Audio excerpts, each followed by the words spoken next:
Acts 27, verses 21 through Acts 28, verse 1.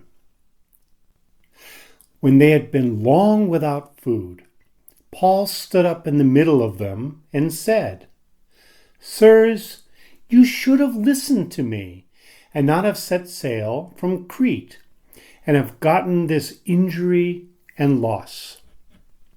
Now I exhort you to cheer up, for there will be no loss of life among you, but only of the ship. For there stood by me this night an angel belonging to the God whose I am and whom I serve, saying, 'Don't be afraid, Paul. You must stand before Caesar. Behold, God has granted you all those who sail with you.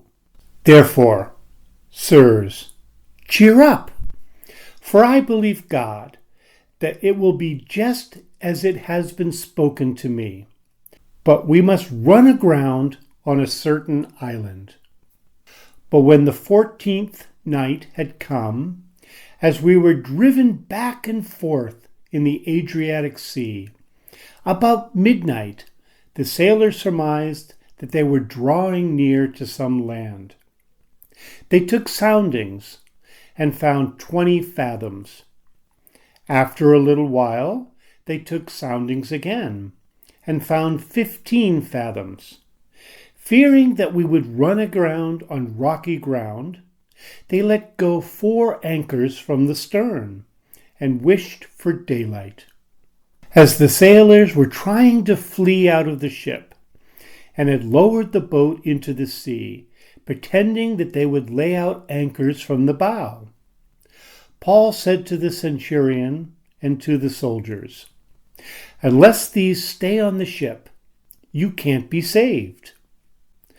Then the soldiers cut away the ropes of the boat and let it fall off.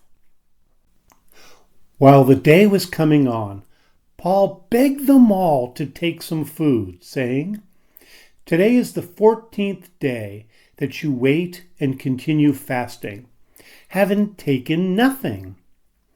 Therefore I beg you to take some food, for this is for your safety. For not a hair will perish from any of our heads.' When he had said this, and had taken bread, he gave thanks to God in the presence of all. Then he broke it and began to eat. Then they all cheered up, and they also took food. In all, we were 276 souls on the ship. When they had eaten enough, they lightened the ship, throwing out the wheat into the sea. When it was day, they didn't recognize the land, but they noticed a certain bay with a beach, and they decided to try to drive the ship into it. Casting off the anchors, they left them in the sea, at the same time untying the rudder ropes. Hoisting up the foresail to the wind, they made for the beach.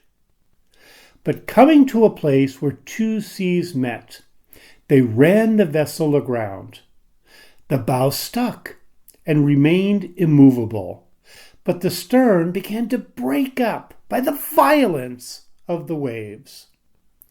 The soldiers' counsel was to kill the prisoners, so that none of them would swim out and escape. But the centurion, desiring to save Paul, stopped them from their purpose, and commanded that those who could swim should throw themselves overboard first, to go toward the land, and the rest should follow, some on planks, and some on other things from the ship. So they all escaped safely to the land. When we had escaped, then they learned that the island was called Malta.